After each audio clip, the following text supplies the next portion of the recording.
Bonjour, aujourd'hui je vais faire une nouvelle vidéo. Ça va être une vidéo explicative avec des astuces sur Call of Duty Modern Warfare. Comment monter son pompe 725 en or. Certains vont dire que c'est très difficile car son chargeur est doté de seulement 2 balles. Alors ça peut être très difficile pour certains d'avoir un bon shoot en utilisant que 2 balles. Mais ceci n'est pas que du shoot avec les astuces comme les bonnes maps à faire. Et pas non plus juste les maps mais où aller dans la map pour faire des kills avec un 725. Et aussi l'armurerie à faire sur cette arme, les atouts et tout. Je vais tout vous expliquer ça, mais on se retrouve pour la première map dans quelques instants. Bon, nous sommes sur la map Shoothouse, sûrement que vous la connaissez déjà. C'est une très bonne map selon moi, surtout pour jouer 725. Bon, moi je trouve que c'est la première meilleure map, car le meilleur spot de la map, je trouve que c'est ici. Moi je joue avec les mines, donc j'en mettrai une ici, comme ça. Dans mon bac. Et puis juste ici, comme ça, si je le vois pas venir, ça l'éclate. Comme ça, parce que moi je reste ici et je regarde ici, comme ça, les ennemis qui arrivent ici. Et puis à cet endroit-là. Quand je joue en domination, le point B est souvent pris par les ennemis ici, alors je peux les tuer par là. Et comme ça, je reste à courte portée de mes ennemis en restant ici, au B, et attendre que les ennemis arrivent. Eh bien, ceci conclut le spot de Shoothouse. Nous allons passer à une autre map tout de suite. Bon, nous revoilà sur une autre map. Elle s'appelle Gun Runner.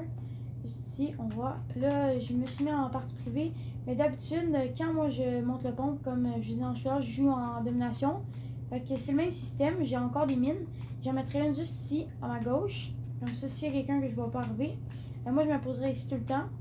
Là, ici, j'ouvrirai la porte. Dans mon bac, j'en mettrai une mine. Comme ça, moi, je suis ici. Je peux regarder s'il y en a qui arrivent par là. Parce que le point B, il est exactement là, en domination. Alors, je peux regarder ceux qui arrivent par ici. Et vous allez me dire, oui, ici, ils sont trop loin. Mais je peux juste regarder une ligne comme ça ici. Même si à côté, si on veut. Je pourrais attendre que ceux ils viennent par ici. Ou sinon, je peux juste me tourner comme ça. Ou me mettre ici pour les attendre. Et puis, ils n'ont pas beaucoup de chance de me tirer. Vu qu'il y a les deux barils qui me protègent. Et je peux regarder dans mon bac, mais oui, on peut fermer la porte, mais à chaque fois que les alliés vont passer, ils vont la rouvrir.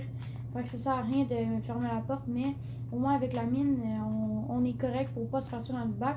Par contre, ici, comme je vous dis, si mettons on est en train de regarder ici, en train de tirer, la personne là peut totalement nous tirer avec une mitraillette. Mais s'il y a une mine, ça augmente nos chances de pas se faire tuer. Alors, c'est très bien. Pour ce spot, il faut jouer encore une fois avec les mines. Mais aussi, le pas de course va être très utile car il faudra beaucoup courir pour aller regarder de tous les côtés vu qu'ils peuvent arriver de n'importe où. Sauf pas mal dans le bac, sauf si ça dépend si vous réapparaissez là ou là. Bon, ça va être tout pour ce spot. Je veux pas trop répéter parce que c'est un peu comme Shoothouse. C'est un peu le même mécanisme de regarder un peu partout. Mais je vais vous laisser avec un clip des kills que j'ai fait sur ce spot là. Vous allez voir, mon pompe était que niveau 5, fait que j'avais pas les mêmes atouts. Mais vous voyez que je venais de commencer avec le pompe et avec le 725 et j'arrive à faire quelques kills pareils dans ce clip. Je vous laisse avec ce clip.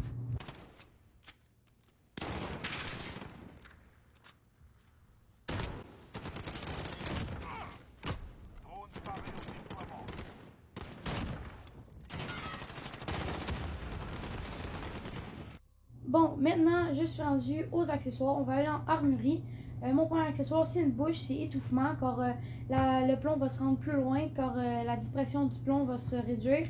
Alors la portée des dégâts va être plus loin aussi. La visée accélérée va diminuer un peu, mais c'est pas grave, car quand on vise, c'est pas grave si c'est un peu plus lent, parce que souvent on va nos scopes.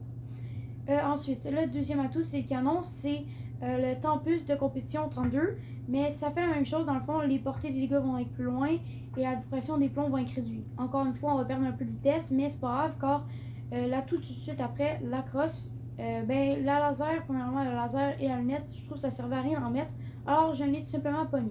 Par exemple, la crosse, c'est très important de mettre la Chronan Pro légère, car elle va améliorer la vitesse en marchant. Car si vous êtes en train de marcher et vous attendez que quelqu'un arrive, eh bien, ça va reprendre un peu la vitesse qu'on a perdue en mettant les deux autres atouts.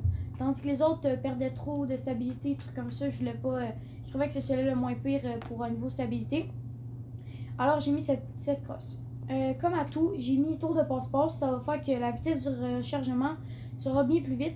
car aussi il n'y a que 2 balles dans son chargeur, alors il faudra recharger vite entre nos kills qu'on va faire. Ensuite, comme dernier accessoire, j'ai pris la poignée forge tac commandée. J'ai pris ça car le contrôle du recul va être augmenté. Car si mettons on pack nos 2 balles une à la suite de l'autre, le gun va souvent monter dans les airs et la stabilité de visée est perdue un peu. C'est pas grave quand on a regagné d'autres atouts que j'ai mis au début. Alors ça finit pour les accessoires.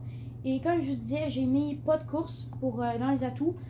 Certains ils vont vouloir mettre régénération rapide, comme ça quand vous êtes ça aussi, régénération rapide ça peut être bon, ça dépend si vous êtes sur la map Shootout, ça peut être bon, sauf que pas de course c'est meilleur sur la deuxième map que j'ai mis, Gunrunner, car il faudra un peu plus bouger que sur Shootout. Et pour le deuxième atout, moi j'ai mis alerte maximale parce que c'est comme un sixième sens. Dans le fond, si mettons il y a quelqu'un dans votre bac ou en un endroit où vous n'avez pas la vue vers cette personne, et bien ça va comme clignoter jaune dans votre écran. Vous allez savoir qu'il y a quelqu'un proche de vous, sûrement dans votre dos. Alors vous allez regarder derrière vous et vous pouvez le tuer facilement. Tandis que si vous n'auriez pas cet atout-là, ben vous n'auriez juste pas pu le savoir qu'il était là et vous auriez sûrement tué. Et comme troisième atout, j'ai pris Shrapel, quand vous pouvez avoir 2 mines, car sinon vous pouvez juste en mettre une derrière vous et non sur les autres côtés et tout ça. Sinon vous pouvez prendre Tracker, mais vu qu'on bouge pas vraiment comme Shootout, ben, vous gardez Shrapel.